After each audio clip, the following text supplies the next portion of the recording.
ఎలా ఉంటుందంటే శంకర్ గారి స్టోరీ టెల్లింగ్ చాలా ఎమోషనల్ కనెక్ట్తో చాలా డీటెయిల్స్తో ఉంది. ప్రతిదీ చాలా వివరంగా క్రిస్టల్ క్లియర్గా ఎక్స్ప్లెయిన్ చేశారు. చాలా చాలా బాగుంది. సో ప్రతి మూవీలో మనకి మంచి చేయండి, మీకు ఇలా జరుగుతుంది అని చెప్పి వదిలేస్తారు. కానీ నిజంగా మంచి చేస్తే అవినీతి అనేది న్యాచురల్గా కూరుకుపోయింది, నార్మల్ అయిపోయిన ఈ సమాజంలో నిజంగా మంచి చేస్తే కాన్సిక్వెన్సెస్ ఏంటి అనేది బాగా చూపించారు. Overall movie was good. You can watch it one time with the family. It's family based audience attraction only. ఒకసారి చూడొచ్చు. It's good. It's incredible. I cannot mark on his acting. It's always incredible. Acting అయితే మంచిగానే ఉంది. Will wait for part 3. Let's see what's they obviously అండి. Like it's not like updated word, like updated technologies వాడారు, updated songs and shoots and like they are things which are updated but not the story line. చాలా fast forward లాగా ఉండింది. Like it did not suit the current trend అలా అనిపించింది. Expectations పెట్టుకొని వచ్చాం భారతీయుడు అంటే పార్ట్ 1కి అలా. సో పార్ట్ 2 చూసేసరికి అలా ఎక్స్పెక్టేషన్స్ రాలేదు. పార్ట్ 1 లో అనిపించలేదా మీకు అసలు?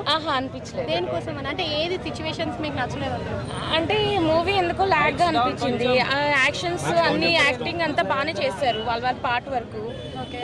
స్టోరీ ఏమో కొద్దిగా లాగ్ గా అనిపించింది. చాలా ఎమోషనల్ కనెక్ట్ ఉంది. చాలా ఆ కనెక్షన్ తేవటానికి చాలా డీటెయిల్గా సీన్స్ అన్ని చాలా డీటెయిల్గా తీశారు శంకర్ గారు. The story telling is super. I think Bharateeyudu 3 also చాలా బాగుంటుందని ఎక్స్పెక్ట్ చేస్తున్నాను. సిద్ధార్థ్ గారు he is one of us. ఒక common man. He is a do gooder. Like మంచి చేయాలనుకుంటాడు కానీ అతను చేసిన మంచిలో ఇరుక్కుపోతాడు, చాలా బాధలు పడాల్సి వస్తుంది. తర్వాత అతనికి లైక్ క్యారెక్టర్ ఐడెంటిటీ క్రైసిస్ వస్తాయి. So his character is awesome. చాలా ఆయన కెరియర్లో దిస్ క్యారెక్టర్ విల్ స్టే. అవును, Rakul Preet Singh is a supporting character for Siddharth and his team. తనది కూడా మన own character, one of our friends character అనిపిస్తుంది. తను ఉన్న వరకు చాలా బాగా చేసింది. అంత ఎమోషన్ కనెక్ట్ అవ్వట్లేదండి. అదే చెప్పాను కదా. I think they are going to show it in the part 3 only. Part 3 ఒక్క నిమిషం పాప. మైనస్ అంటే సెకండ్ హాఫ్ కొంచెం లాగ్ పడింది. అదే మైనస్.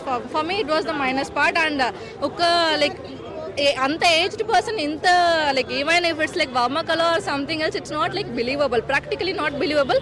బట్ మీరు సినిమాటిక్ ఎక్స్పీరియన్స్లో చూస్తే you can tolerate that.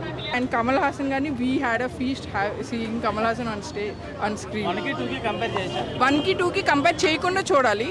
Compare చేసి చూస్తే you might miss the magic because this is entirely another story telling of from Shankar sir. Shankar గారు చాలా చాలా బాగా డీటెయిల్డ్గా ప్రతిదీ చాలా డీటెయిల్గా ఎక్స్ప్లెయిన్ చేస్తూ తీశారు, కామన్ పీపుల్కి అర్థమయ్యేలాగా. చాలా బాగుంది. అదే వాళ్ళు 1తో కంపేర్ చేసి చూస్తే నచ్చకపోవచ్చు because 1 is literally a masterpiece, a magic. Bharateeyudu 1 is magic. ఆ మ్యాజిక్ మనం ఇందులో కంపేర్ చేయకూడదు.